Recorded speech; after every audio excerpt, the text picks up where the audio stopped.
Ooh, ooh, ooh. Check this out.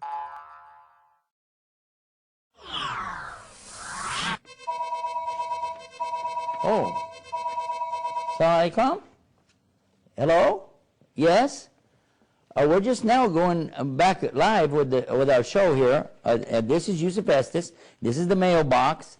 And we're on the mailbag. We're here on the Dean Show. And, okay, what is your question? I see. You want us to, all right, okay, we'll do that. We'll do it right now. All right, thank you so much. Assalamu alaikum. Okay, I had a letter here that was asking me a couple of questions, and I was making some notes about this regarding the women in Islam. Well, we've been talking about that. Earlier we spoke about the idea of more than one wife in Islam. And to be honest about it, I didn't think we'd get another call that quick, but let me answer that. Yes? Yes? Assalamu alaikum, yes. Yes, you're calling live. Okay? All right, we're talking about it right now. Let me get back to the program. Yes, this is Yusuf Estes. Okay, no, just send us some email, okay? All righty. Okay, inshallah. Assalamu alaikum. Yeah, another caller on the same subject. So let's treat that subject. The question comes like this.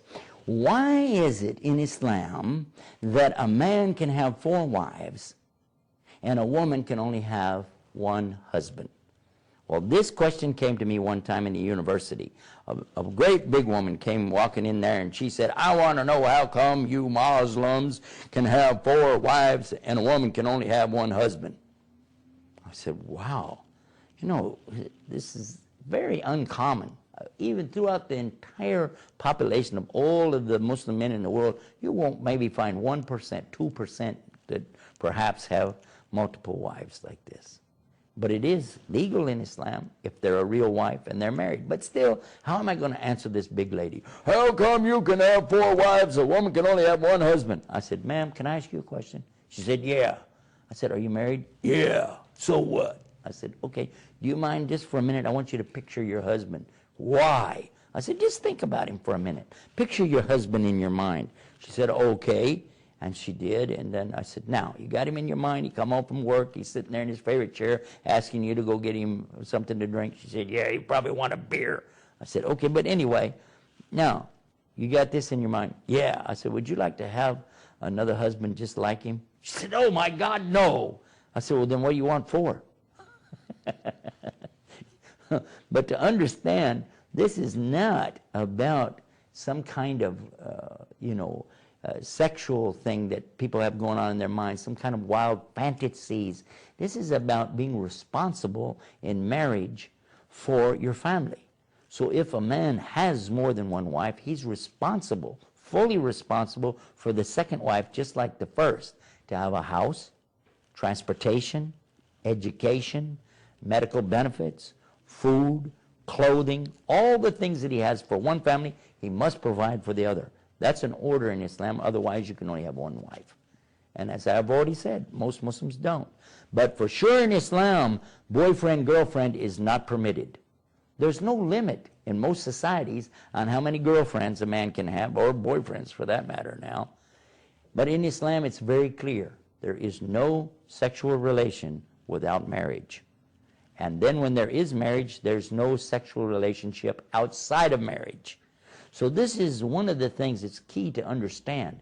Then if there's going to be a relation, it's going to be a legitimate, recognized, and supported relationship, so that any children coming from this will have a father, they'll have the father's name, they will have the father's benefit of any education that he's providing for one group of children, he has to provide for the others. So we understand here that this is something good. This is something fair. In a world that we live in today, with such chaos and so many awful situations going on, children being abandoned in the streets and crime everywhere, and the things that we see, much of this could be avoided if what? If the children had good parents taking care of them. If they had a mother and a father who raised them up in a caring home instead of a child telling you, I don't know who my father is. And how about this? I met one, he said that he didn't know who his father was. He said, and my mother didn't know who her father was. Now, what kind of society is this? Islam does not tolerate that. If there's going to be a relationship, it will be an ordained, sanctioned, and contractual relationship where both parties are taking benefit and not one over the other. This is very important to understand in Islam. And by the way, before we leave the subject, and the caller was reminding me about this, and I'd like you to think about it. In a society where a man can only marry a woman who's not married. Now think about this. I cannot marry a woman if she's already married. That's what Islam says. But the woman is allowed to marry any man as long as he doesn't already have 4 wives. So in a society where you have so many women and so many men, a man can only choose from the women who are not married. But the woman is free to choose from any of the men as long as he doesn't have 4. And she can observe how he treats the other woman and know, hey, he's got to treat me the same way. And if he doesn't, he's in big trouble. These are some of the things in the Muslim society that perhaps you didn't know. Maybe it's not of interest to you, but you should at least know what the truth and the relevance behind it is. Well, if you want, you can call us or write to us. It's right here on the mailbag on the Dean Show. Till next time, peace. Assalamu alaikum.